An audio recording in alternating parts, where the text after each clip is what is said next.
Recognizes Ms. Jacobs. Well, thank you, Mr. Chair, and thank you, Mr. Secretary, for joining us. It's great to see you. We've heard a lot of talk here today about Afghanistan. A key thing that came out of our last hearing on Afghanistan was the need for the State Department to actually be resourced to have the capacity that we needed to have to the missions we're asking it to do. And I think a big part of that is us in Congress having culpability for looking at how we've historically underfunded and underinvested in the State Department and our development efforts. And as we move forward to look at strategic competition, I think we need to make sure that we don't make the same mistake. So, Mr. Secretary, if you look at our investments in the State Department over, say, the past 10 years, how would you characterize them versus the need? Well, it won't surprise you that while we've made real progress, especially the last 2 years, which I'm grateful to Congress for on a bipartisan basis, we can always do more, and we should always try to do more. Having said that, of course, we have to be responsible stewards of the taxpayers' money. The budget that we put forward, I think, is an accurate reflection of what we believe we need to not only sustain but strengthen all of these programs, and we look forward to working with Congress, hopefully, to achieving it.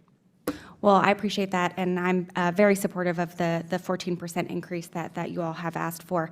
If you look at the investments we've made over the past 10 years, how does that compare with that of China?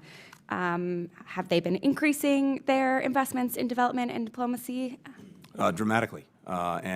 We've seen a dramatic investment by China in terms of both the resources that they put into this as well as their presence. One of the reasons that we are determined, for example, to build back or build up our presence in the Pacific Islands is precisely because they're there and we're not. We've opened up in the Solomon Islands, Vanuatu, we're looking at Kiribati, Tonga.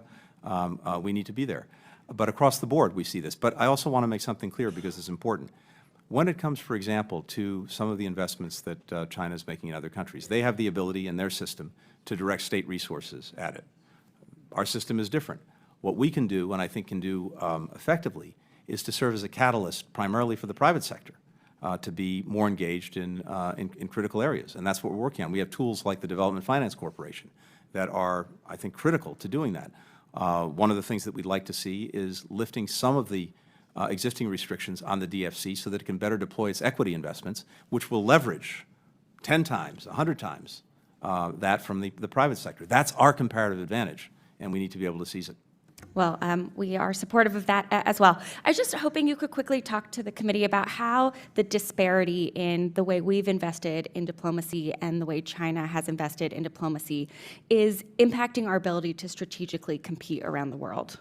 Well, again, part of it goes to our actual presence, and we also very much appreciate some of the new authorities that we have for the State Department to establish new posts, and also to find ways to manage risks that are in a reasonable way, including with the construction of new facilities. But it does go to not just to the presence, but it goes to what we were just talking about. It goes to the resourcing of these programs, and I think we have to be smart and effective about it. By which I mean, one, leveraging the private sector; two, leveraging partners and allies. One of the things that we've done, just to give you a quick example, Mineral Security Partnership. We put together a coalition of countries so that we can pool our information and to some extent pool our resources to make sure that we and other like-minded and friendly countries are making investments around the world in critical minerals that we want to make sure no country has a monopoly on, given how important they are to a 21st century economy, including semiconductors.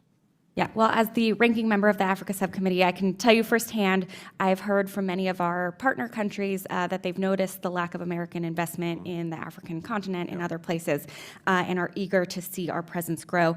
Just really quickly, I appreciated that you mentioned in your opening remarks about the Diplomatic Support and Security Act, my bill, which we passed last term, which would relieve and incentivize the department to be less risk-averse.